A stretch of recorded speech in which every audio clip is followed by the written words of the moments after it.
Welcome to Tyler's Talk, ladies and gentlemen. Today is June the 13th, 2021. And I just finished Impact Wrestling's Against All Odds pay-per-view. It was a pretty decent show. It was pretty decent. And interesting thing happened in the main event. No big segments. It was just all matches, and people had interviews of their match. So, ladies and gentlemen, first match to start off the show, we got a street fight tag team match. Sami Callihan and Tommy Dreamer versus the Good Brothers, Gallows and Anderson. And I thought it was a pretty decent show. It was, pretty decent match, I meant. And I thought it was a pretty decent match. They used everything. They even used the ring bell. But, ladies and gentlemen, the winner of that match, Sami Callihan and Tommy Dreamer. Good job for them.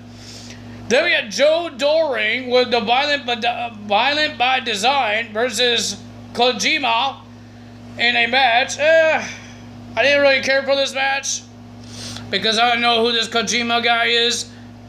So I didn't really care for this match. But the winner of that match was Joe Doering. He beat him.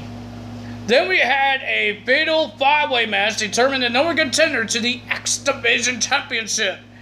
We got Ace Austin versus Petey Williams, versus Trey Miguel, versus Chris Bay, versus Rohit Raju. I thought it was a pretty decent match because I like the High Flyers, I like the Cruiserweights. It was crazy, but ladies and gentlemen, at the end, nobody won because the Rampage, Madman Fulton, been attacking every single competitor. He had all four guys on his body. He had one guy, he carries one guy like this, sideways. And then he got two guys in chokeslam form, and then one guy jump on his neck to do a powerbomb, and he just slams everybody. And the referee, he tried to put Ace Austin over somebody to get the pin, but the referee says no contest, and he ran away and he told the announcer, saying it's no contest. So nobody won, and there's no one contender to verse Josh Alexander. But will they bring a returning match called King of the Mountain on Slammiversary for the X Division Championship? Will that be a thing? I think the fans will love that, because remember, there's going to be fans in Slammiversary for this year. I think the fans will love that, have that as their first coming back and bring a return Slammiversary match. I believe that match was always on Slammiversary when it was TNA days. Then we had W. Mazzori versus Rich Swann, and it was an okay match, but we already know the big guy is going to beat the little guy. But Rich Swann did a good job. He did a good job, right? He did a good job. But the winner of that match was W. Mazzori. He was, ladies and gentlemen, he just destroyed him. Poor Rich Swann. Then we had Tennille Dashwood with Caleb versus Jordynne Grace with Rachel Ellering. Well, ladies and gentlemen, Jordynne Grace gets the loss because of the involvement of Mr. Rachel Ellering. When Jordynne Grace says, don't get involved. She still got involved. She distracted the ref. And then Tennille Dashwood gets the win. Rachel. We have Fire and Flava defending their Knockouts Tag Team titles against Susan and Kimberly. I thought it was a pretty decent match, but ladies and gentlemen, poor Susan and Kimberly, they're not really working as a team. I believe Susan accidentally hit Kimberly by doing a dropkick to her chest, and they couldn't do a double team that they wanted to do to get the win. But ladies and gentlemen, the winner of that match was Flair and Flava retaining their titles.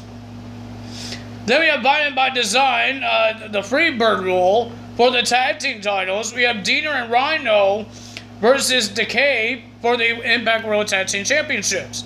Pretty decent match. I enjoy Decay. I like Decay. They're pretty decent tag team. But ladies and gentlemen, I enjoy this match. I never knew Deaner would be holding a championship. But he is, and he still is. Because Violent by Design is still the champions. We have Deonna Purrazzo versus Rosemary for the Impact Knockouts Championship. It was an okay match, not bad. But the winner of that match was Deonna Purrazzo beating Rosemary for the title. Well, now we got to the main event. And the main event is going to be Kenny Omega versus Moose for the Impact World Championship. And the match will take place at AEW's home base, the Daily's Place, at Jacksonville, Florida. Because they're trying to make sure the Good Brothers don't ruin this match. But, ladies and gentlemen, you know there's elites everywhere in AEW and on Impact Wrestling. So, it was weird because there was some fans and there was like no logos, absolutely no logos anywhere. Like, you could look in front of you, there was a big giant blackboard that with no logo. Well, I think they used to have logos on there, right, for AEW. I haven't watched AEW for a couple weeks now because they're on Fridays.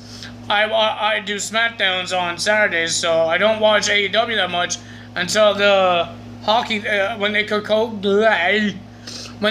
back to Wednesdays because of hockey. But yeah, I know it looks darker. There is no logo on the apron, the ring skirt, I think that's what they call it. It was weird. And they had like Tony Schiavone, Scott D'Amore, and Don Callis as the commentary. I think JR as well, I think. I don't remember. I thought I heard his voice, and then at the end, I didn't hear his voice. But they had Tony Schiavone, Don Callis, and Scott D'Amore as the commentary. It was just weird. And they had the AEW superstars, I guess, the jobbers, as the audience. Hey, it's different. It's not like audio play what they do in Impact Wrestling. They have no fans, but they have audio play. Just like what WWE does, but they have a Thunderdome. We still could hear people. We don't know which one is the right one. Who's the people and which one is the audio. But we know Impact Wrestling, it's all audio. So yeah, every time you hear a cheer or a boo, it's from the audio. But it was weird. It's a weird thing to see them fighting in AEW's ring. Like they had, I believe they had an Impact Wrestling official. And then we hear Tony Schiavone making fun of Impact Wrestling.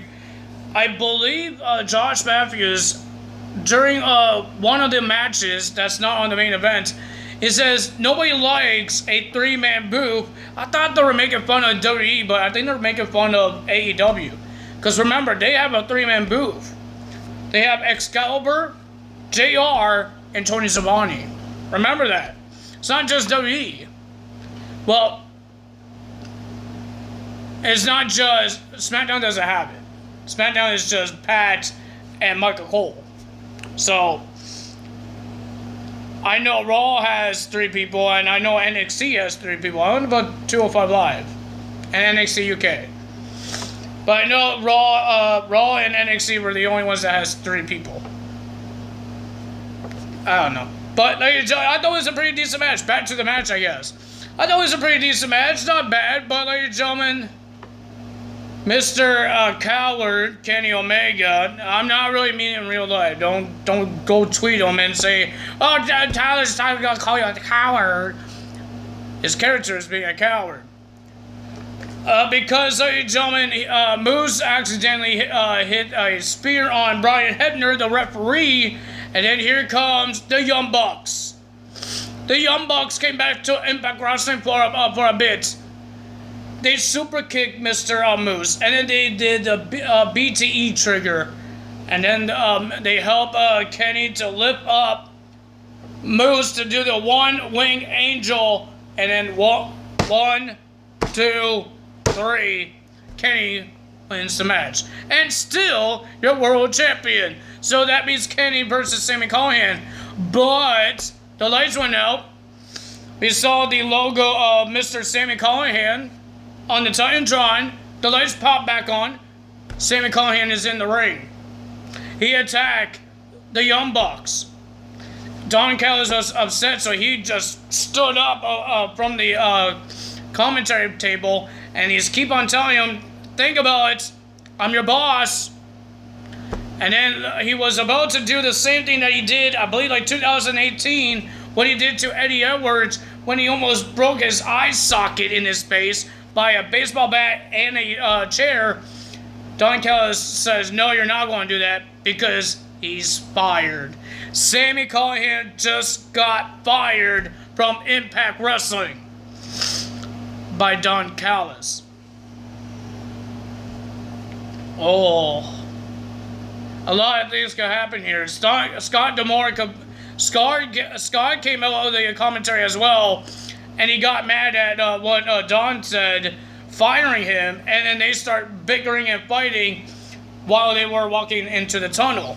But a lot of things could happen here. Imagine Tony Khan brings Sami Callihan to AEW, and he could get to the AEW World Championship. Or Scott D'Amore will rehire Sami Callihan next Thursday. A lot of things could happen here. Will Sami Callihan stay on Impact Wrestling? Or will we see him on AEW? I remember he won tag team titles with Jon Moxley. Imagine that trio.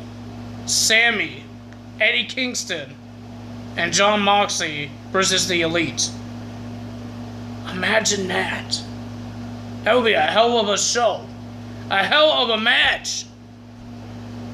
3 psychopaths versus the Elite. Who the heck doesn't want to see that? I could book matches. But the thing I want to see, because they're doing the same thing what WWE does with Raw versus SmackDown, or WWE versus WCW. I want to see AEW versus Impact Wrestling in a bunch of matches, champion versus champions, and a big multi-man match. Impact Wrestling guys versus AEW guys. What's the point of this invasion? What's the point of this angle if you're not going to do anything about it? That's what I want to see. Something like Survivor Series, but they could do something different. AEW did steal a lot of things from WWE and WCW. Why can't they do something like that for versus Impact Wrestling? It could be Team Don Callis, because it could be Elite versus Impact Wrestling. Scott D'Amore's guys. I would love to see that. I don't know what you guys think, but if you guys enjoyed it, hit the like button, leave a comment below, hit the subscribe button, hit that notification bell, and I will see you guys tomorrow night for NXT TakeOver in your house. Big NXT Championship match, big winner-take-all match, and a big ladder match for the returning $1 Million Championship. That's all for me today. Tada is out. Bye.